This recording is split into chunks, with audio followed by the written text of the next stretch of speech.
नमस्कार दोस्तों, क्या आप अपने घर में होने वाले झगड़ों और कलह से परेशान हैं? क्या ऐसा लगता है कि शांति और सुकून जैसे शब्द आपके घर से दूर हो गए हैं?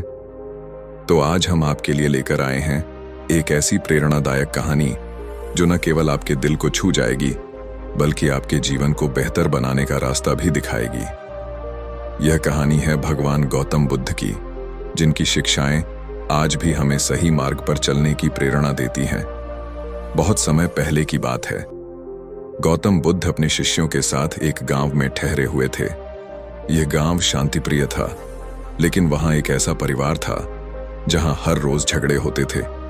पति पत्नी में हर छोटी बात पर बहस हो जाती थी और यह बहस कभी खत्म होने का नाम नहीं लेती थी। परिवार का माहौल इतना खराब हो चुका था कि उनके बच्चे भी तनाव में रहने लगे थे। घर की खुशियां कहीं खो गई थीं। एक दिन उस परिवार के मुखिया ने सोचा कि अब इस समस्या का कोई समाधान ढूंढना चाहिए। उन्होंने सुना था कि गौतम बुद्ध हर समस्या का समाधान देते हैं। वे बुद्ध के पास गए और उन्हें अपनी समस्या बताई।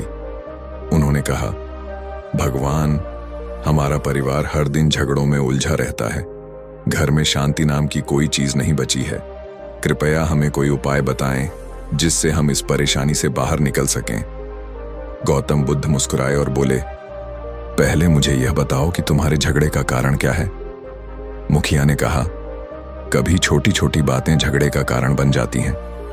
कभी खाने को लेकर बहस होती है तो कभी बच्चों की पढ़ाई को लेकर।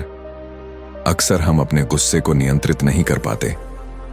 बुद्ध ने कुछ देर सोचा और फिर बोले, मैं तुम्हें एक उपाय बताऊंगा, लेकिन पहले तुम्हें एक कार्य करना होगा। मुखिया ने उत्सुकता से पूछा, कैसा कार्य भगवान? बुद्ध ने कहा, जब भी तुम्हारे घर में झगड़ा हो या तुम्हें गुस्सा आए तो बिना कुछ बोले पानी का एक घूंट भर लो। इसके बाद 10 बार गहरी सांस लो और शांत रहो। ध्यान रहे, इस दौरान किसी से कोई बात मत करना। इसे लगातार 3 दिन तक करना। मुखिया को यह उपाय थोड़ा अजीब लगा, लेकिन उन्होंने वादा किया कि वे इसे जरूर आजमाएंगे। अगले दिन से ही उन्होंने बुद्ध के बताए गए उपाय को अपनाना शुरू किया।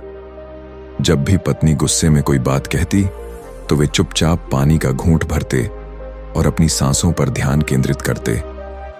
धीरे धीरे उन्होंने महसूस किया कि उनका गुस्सा शांत होने लगा है। उनके शांत रहने का असर घर के अन्य सदस्यों पर भी पड़ने लगा।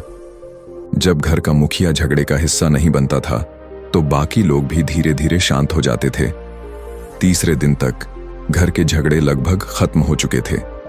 सभी ने महसूस किया कि बिना वजह की बहस और गुस्से से केवल समस्याएं बढ़ती हैं। परिवार के सदस्य अब एक दूसरे से प्यार और सम्मान से पेश आने लगे। इसके बाद मुखिया फिर से बुद्ध के पास गए और कहा, भगवान, आपके उपाय ने हमारे जीवन को बदल दिया। अब हमारे घर में शांति है। कृपया हमें बताइए कि पानी पीने और सांसों पर ध्यान केंद्रित करने का राज क्या था। गौतम बुद्ध मुस्कुराए और बोले, यह पानी पीना और सांसों पर ध्यान केंद्रित करना केवल एक तरीका था तुम्हारे गुस्से को रोकने का। जब तुम गुस्से में कुछ बोलने या प्रतिक्रिया देने के बजाय शांत रहते हो तो वह गुस्सा धीरे धीरे समाप्त हो जाता है। झगड़े का सबसे बड़ा कारण यही है कि हम बिना सोचे समझे प्रतिक्रिया करते हैं। जब तुम प्रतिक्रिया देना बंद कर देते हो तो झगड़ा अपने आप समाप्त हो जाता है। बुद्ध ने आगे कहा, घर का कलह तभी समाप्त होगा जब परिवार के सभी सदस्य एक दूसरे को समझने की कोशिश करेंगे। गुस्सा हर समस्या को बड़ा बना देता है, लेकिन धैर्य और शांति हर समस्या का हल निकाल सकते हैं। दोस्तों, यह कहानी हमें सिखाती है कि घर के झगड़ों को समाप्त करने का सबसे अच्छा तरीका है धैर्य रखना और शांत रहना। जब भी गुस्सा आए, चुपचाप पानी का एक घूंट भरें और अपनी सांसों पर ध्यान दें। यकीन मानिए, कुछ ही दिनों में आपके घर का माहौल बदल जाएगा। जीवन में शांति और सुकून लाने के लिए बुद्ध के इस उपाय को जरूर अपनाइए।